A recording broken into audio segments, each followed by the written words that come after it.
Good afternoon. This morning, the federal government announced the Large Employer Emergency Financing Facility Program, or LEAF program.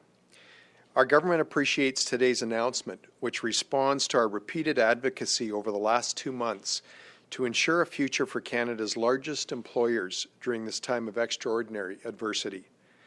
Over the past 10 years, Alberta has contributed close to $200 billion to the country in net fiscal transfers. A significant amount of this wealth was contributed by our large employers in the province. That's why it was important the federal government step up and provide bridge financing as required to challenged but otherwise viable businesses in the province. In particular, we thank Deputy Prime Minister Freeland and Finance Minister Morneau for their work on this critically important file. Today's news, in combination with earlier measures for small and medium-sized companies, represents an expression of confidence in industries that have been gravely damaged due to the COVID pandemic and its related economic consequences. We will continue to work with our largest employers and the Government of Canada to ensure that these programs are accessible, timely, and efficient in these difficult times. Thank you, and I'm happy to take questions. So we'll do questions from the phone. We'll limit it to one question, one follow-up. Operator, can you please put through the first caller? Yes, first is Emma Graney with the Globe and Mail. Go ahead, Emma. Yeah, g'day, Minister. Just straight off the bat here, are we talking about oil and gas here? And specific to oil and gas, is this the package that the sector was waiting on? And does it reflect the conversations that you had with industry over the past couple of months? Yeah, thanks, Emma. That's a good question. Yes, this package would include the oil and gas or energy sector. It certainly is not specific to that sector, but it includes our airline industry and the energy industry. And at this point in time, there's a number of details that we're waiting for. But at this point in time, it would be consistent with the program that we've advocated for. And as I understand it, I mean, did you know that this was coming today, or did you have any indication that this was something that the feds were going to be releasing? And I'm specifically referring to oil and gas here. Well, we've certainly, listen, we've spent the last 2 months ensuring that our federal government understands the importance of the energy industry, not only to Alberta but to the nation, and the fact that during these incredibly economically challenging times that there would likely be a requirement for bridge financing for our challenged, again, but otherwise viable companies, including those in the energy industry. And so, given our discussions, we knew the feds were working on a program, but again, we're pleased that they announced it this morning. Operator, can you put through the next caller, please? Next is Kevin Nimick with CTV. Go ahead, Kevin. Hi, Minister. I'm wondering, for a company like WestJet that has said that they need financial aid as soon as possible, do you think this goes far enough, and what is your government planning to do to help this company further? Well, that's a good question, Kevin. We've brought forward the bridge financing need for all of our, companies and businesses in the province. Again, businesses that have a viable future, but right now, due to these challenging times, are experiencing real difficulty. WestJet is, of course, included in that group. And we're hopeful that this measure will be of significant assistance to companies such as WestJet. Again, there are a number of details to be worked out. We'll be listening to industry and working with the federal government to ensure that this bridge financing is in fact accessible, timely, because we know some of these businesses don't have a lot of runway. And in fact, that the rules are not particularly onerous, so that in fact companies can access this financing as required. During your discussions with the federal government and while advocating for Alberta businesses, were you asking for bridge financing like this, or were you asking for a cash influx, something without terms in the same way this is a loan? Well, when we've been in touch with our businesses across Alberta, both small, medium, and large, companies and businesses. And I would say this: our large cap companies, we're pretty clear right at the start. They really believe that what they would require potentially is bridge financing. In other words, not a bailout, but access to capital to bridge what's going to be an extremely challenging time, and a time when cash will be hard to find. So from that standpoint, that's what we've communicated to the federal government repeatedly. We've certainly worked hard to advocate on behalf of Alberta businesses. And again, we're pleased with this announcement. Again, we'll be paying attention to the details, but we're pleased with the announcement this morning. Operator, can you please put through the next caller? Next is Janet French with CBC Edmonton. Go ahead, Janet. Hi, Minister. Thanks for taking my question. I'm curious what you think of the environmental reporting requirements that are mandated to access some of this capital. Do you see that as particularly targeted towards Alberta oil and gas companies? Well, that's certainly a clause in the announcement that we're paying close attention to. The reality is our energy companies, specifically in Alberta and in Canada as a whole, have been very responsible from an environmental, social, governance standpoint. And many, certainly the large cap companies, already do significant reporting in this regard. And so, again, we have a good story to tell from an environmental standpoint in the Alberta energy industry. We'll be working to ensure that these requirements do not actually prohibit good, responsible Alberta energy companies from accessing this program, and that, in fact, these requirements do not limit growth in this sector in the future. But again, I just want to reiterate, we have the most responsible environmental and socially conscious energy companies in the world, and so we've got a great story to tell here. And again, we'll work to ensure that these requirements are not prohibitive. I'm also wondering if you could comment on how far you think this particular package goes to address oil and gas needs specifically. Well, the federal government has not announced a cap, both in terms of the overall cap on the program or caps for any individual businesses. We view that as appropriate and welcome, because we know that different businesses will have different capital requirements here over the upcoming months and perhaps even years. So again, because there's not limitations, we believe that in the event the program details and rules are such that, in fact, this program can be timely, ensure good accessibility for otherwise viable companies, we think it could go a long way in meeting the liquidity needs.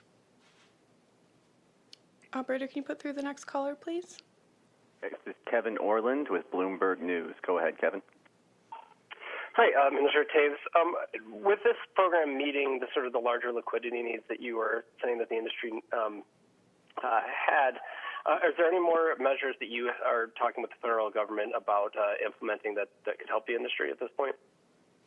Well, good question, Kevin. We, again, our focus was, and based on industry consultation, was to ensure that adequate liquidity measures were in place for our energy industry. And so, again, we're hopeful that this program, in fact, may go some distance, hopefully all the way, in meeting that need. Obviously, again, we're going to be working on the details, working with the industry to ensure and understand, firstly, if this program will be sufficient, and advise the federal government on details that will, in fact, support it being efficient and effective and timely. That's our number one priority. I think that's the next step in the process. In the event there was a deficiency, we would have to consider any additional measures at that point. But our focus now is to work as effectively as possible to ensure that this program can meet the needs of not only the energy industry, but our large cap corporations in the province. And just one follow-up. So far, the federal government's programs they've announced have all been industry, not industry specific. Do you think there is any need for something that addresses the oil industry specifically, just as sort of a show of support for the industry? Well, from our standpoint, it was important that the energy industry be included in any liquidity measure that the federal government put forward. And so, again, we're pleased that that this measure includes all businesses from across the country, including the energy industry, which quite frankly is Canada's largest subsector in the economy. It's been the sector that's provided the largest exports, been the number one exporter in the nation, and provides massive employment, not only in Alberta, but across the nation. So again, we're pleased that the feds have come out with this program. We're hopeful that it will go some distance in meeting the liquidity requirements of the energy industry, and again, to the other for the other large cap corporations across the country, and specifically here in Alberta. Operator, can you please put through the next caller? Next is Jeff Lewin with Reuters. Go ahead, Jeff. Hey, thanks for taking my question. Most of them have been answered, but I just wanted to clarify, when you talk about the federal government not announcing a cap on this program, is it your understanding that there is no cap, or has one just not been announced as far as the maximum loan? Well, at this point in time, it's my understanding that the federal government won't be capping this program, but in fact will be adjusting the program to the actual need. So we think that's a very appropriate approach, because ultimately, at this point in time, I think it's difficult to determine the quantum of need. It will that will be determined by the depth and extent of the economic downturn that we're facing. So again, I believe it's the fact that there's not been a cap, both in terms of the overall quantum of the program and for an individual company's request for bridge financing, is positive. Jeff, did you have a follow-up? Well, does this go towards the Premier Kenney had previously talked about $20 billion to $30 billion in liquidity, and when you say this and the other measures go towards, some distance towards meeting that, is that figure still what you have in mind? Well, listen, we know that, again, depending on the depth and the duration of this downturn, particularly in the energy industry, that the capital requirement may be very, very significant. And so, again, that's why we were pleased that there wasn't a cap put on this program, because we know that that the need could be great. Obviously, we've seen some recovery in energy prices. That's very welcome. But these prices that we're seeing today are by no means close to profitable for the industry. So the duration of this downturn will really dictate the need and the extent of the bridge financing. And so, again, we're very supportive of the fact that there hasn't been a hard cap put into this program. Operator, can you please put through the next caller? Next is Catherine Grukowski with Alberta Today. Go ahead, Catherine. Good afternoon, Minister. I'm wondering, you keep mentioning these details, and there's many strings attached with this money, the climate plan, limits on dividends, that sort of thing. Are you concerned that any of these strings will be a hindrance to accessing this liquidity? Good question, Catherine. Again, I've mentioned on the environmental reporting piece that Alberta energy companies have a great story to tell around environmental and social governance, and many of them, in fact, I would suggest all of the large cap companies do this kind of reporting. We're going to work to ensure that this requirement is not prohibitive to responsible, viable energy companies in the province. And so with respect to the qualifications or basically the restrictions on dividends, share buybacks, executive salaries, and remuneration, I think those are reasonable qualifications to put in to a government liquidity measure such as this.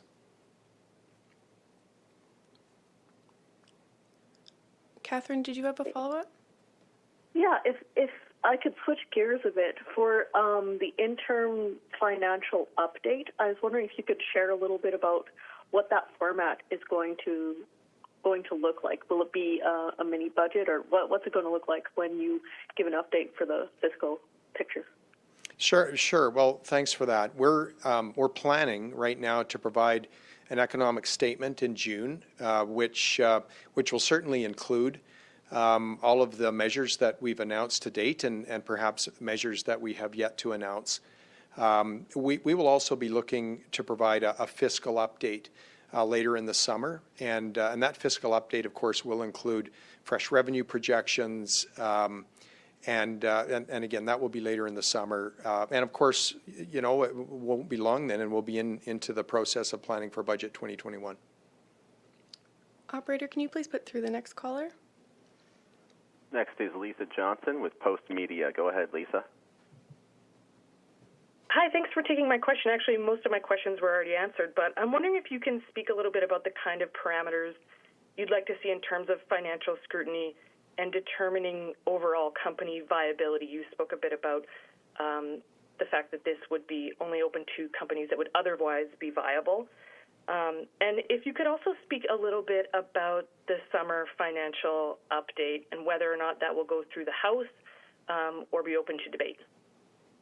All right, sure. In terms of the this energy liquidity measure and broad-based business measure, again, the individual criterion around executive salaries, remuneration, around dividend buybacks, and the restrictions around that, and around or share buybacks, pardon me, and dividends, I think are reasonable under the circumstances. With respect to viability, listen, it's in the public interest, or I should say, it's not in the public interest to be providing support of any kind to businesses who ultimately aren't viable in the long term. And so we think it's appropriate that there be a viability test on companies accessing this credit, and we know that there are many companies that have a bright future and are viable in the long term, but that are greatly challenged right now in the short term.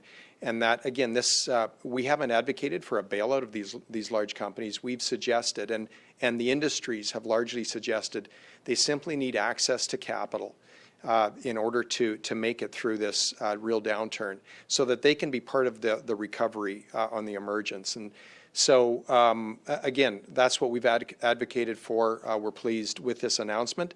We'll be working with the federal government on the details to ensure that this capital is accessible and timely. With respect to the fiscal update, I probably don't have anything more to say on the details at this point in time. We will be providing that full update, which will include any adjustments that we're making as a result of the changes in our economic plan. Certainly a full fresh revenue update based on current economic assumptions and realities. We'll be presenting that later in the summer. Thank you. Operator, can you please put through the next caller? Next is Graham Thompson with iPolitics. Go ahead, Graham. Hello, Minister. I'm just curious. You're saying you're quite happy with this program, but Andrew Scheer today is saying this is not what was promised, and the leader of the Conservatives is saying that he is very disappointed. This is inadequate. Do you have any comment to make on that? Well, I would suggest this. We're pleased with this announcement, and we've advocated for this type of a measure for some time. There are many details to be worked out. We're going to, again, work with industry and ensure that we're advocating for the program details that will make this funding available and accessible. And so that's what I would say. I mean, there will be the devil's in the details on this one, but again, we're pleased with the announcement, and we're committed to work with industry and the federal government to ensure that this program can roll out in the most effective way possible. And just as a follow-up, if there's devil in the details, if there's things that maybe companies are having a problem with, would the Alberta government think of stepping in and putting up some of its own money to help out companies that maybe can't get money from this program?